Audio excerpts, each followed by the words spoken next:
जब आपने एनिमल्स के नेम्स लेने हैं इंग्लिश में, वो कैसे लोगे? या फिर ऐसे बोलो कि अगर आपने एनिमल्स को डिस्क्राइब करना है, आपने बताना है ये कैट है, हमारा स्ट्रक्चर वही रहेगा, इट इज अ कैट, है ना। और आप ये बोलना चाहते हैं पॉइंट करके कैट को कि ये एक कैट है, तो कैसे बोलोगे? बताओ बताओ, मुझे पता है आपको पता है, क्योंकि हमने पिछली सारी वीडियोस देखी है ना। चलो बताओ, पॉइंट करके बताया ये कैट है, कैसे बताओगे? दिस इज अ कैट, है ना। एंड अगर वही कैट आपसे दूर खड़ी है, अगर वही कैट आपसे दूर खड़ी है एंड आपने बताना है वो एक कैट है, कैसे बताओगे? दैट इज अ कैट, है ना। ऐसे ही बताओगे? सही बोल रही हूँ? ओके चलो, लेकिन अभी यहाँ पे कंफ्यूजन आती है कि हम एनिमल्स को ही शी भी बोल लेते हैं, वो क्यों बोलते हैं? किसी को पता है? चलो मैं आपका ये डाउट क्लियर करती हूँ। देखो, अगर आपने ये बोलना है ये एक कैट है, ठीक है, कैसे बोलोगे? इट इज अ कैट, ऐसे ही था। अगर ग्रामर की भाषा में बोले तो यही स्ट्रक्चर होता है, ठीक है, ऐसे बोलते हैं हम। ये सब्जेक्ट है, ये हेल्पिंग वर्ब है, इनको आपने रट्टे नहीं मारने हैं। आपने ग्रामर में, मैं जितना भी कम्युनिकेटिव ग्रामर कोर्स में भी वीडियोस आपको दे रही हूँ, जितने भी स्ट्रक्चर्स, जितने भी सेंटेंस पैटर्न्स हम सीख रहे हैं, उसमें आपको किसी भी ग्रामर रूल को रट्टा नहीं मारना है। नहीं नहीं नहीं, अ बिग नो। फिर अगर मैम रट्टा नहीं मारना है, अगर हम उसको याद ही नहीं करेंगे, आपने खुद ही बोला था पहले याद कर लो, इसे ऐसे याद नहीं करते हैं, ठीक है। रट्टे नहीं मारने। आपने क्या करना है, आपने सिंपली अपनी नोटबुक में ये सेंटेंस स्ट्रक्चर लिखो, एक बार लिख लिया, ठीक है।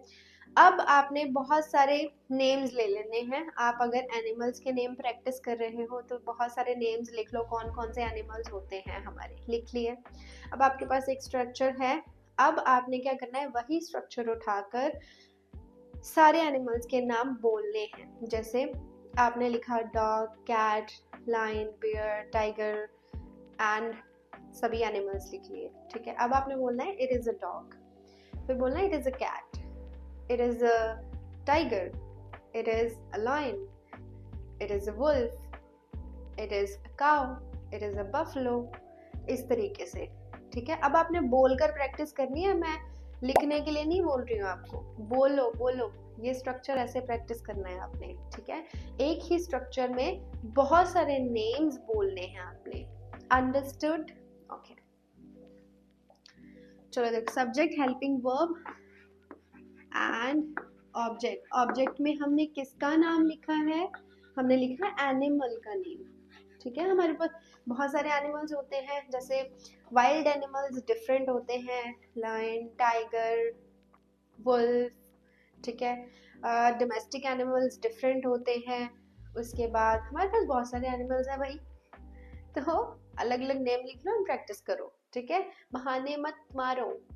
अब देखो, सिमिलरली जैसे हमने थिंग्स के साथ this, that, these, those use किया था, इसी तरीके से हमने एनिमल्स के साथ भी हम यूज कर सकते हैं, ठीक है। हमने कैसे यूज करना है, हम अगर पॉइंट करके, हम एक एनिमल हमारे साथ बिल्कुल नजदीक खड़ा है, तो हम पॉइंट कर कर अगर उसको बोल रहे हैं तो हम बोलेंगे दिस इज एन एनिमल, और this is a dog, this is a cat, okay. अगर वही कैट दूर खड़ी है तो क्या बोलेंगे? That is a cat, okay. तो इस तरीके से हम यहाँ पे भी this, that, these, those use कर सकते हैं। This is a cat, okay. I don't think मुझे ये बार बार लिखने की ज़रूरत है, क्योंकि अभी आप समझ गए हो कि ये सेंटेंस स्ट्रक्चर किस तरीके से हमने प्रैक्टिस करना और इसका क्या मतलब होता है ना। चलिए, अभी आपका ये बहुत बड़ा डाउट क्लियर कर देते हैं कि एनिमल्स के साथ हम यूजुअली इट लगाते हैं जब हम जनरली किसी एनिमल का नेम लेते हैं। और अभी आपने मैम बोला कि हम दिस, दैट, दीज, दोज भी लगा सकते हैं, लेकिन ये जो ही शी वाला मुद्दा है ही शी क्यों लगाते हैं हम एनिमल्स के साथ, हम ही शी क्यों लगाते हैं? तो हम उन एनिमल्स के साथ ही और शी लगा सकते हैं जिनको हम पेट करते हैं। मीन्स कि जो हमारे पेट्स होते हैं, जैसे हम डॉग, मान लो किसी ने पेट रखा हुआ है डॉग, तो उसको वो ही और शी बुला सकता है। जनरली हम एनिमल्स के साथ इट ही लगाते हैं, दिस दैट दीज दोज भी लगा सकते हैं, और ही और शी जिनको हम पेट करते हैं। ठीक है, राइट?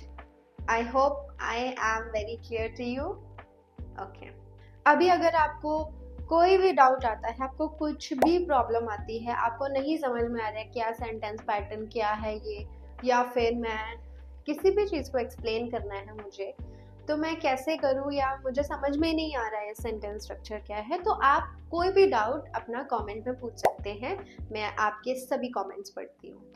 एंड ऐसी बहुत सारी वीडियोस के लिए मेरे चैनल को फॉलो करिए। एंड मुझे पता है कि आपको वीडियोस अच्छी लगती हैं, लाइक का बटन भी प्रेस कर दिया करो भाई। So thank you so much, मिलते हैं नेक्स्ट वीडियो में।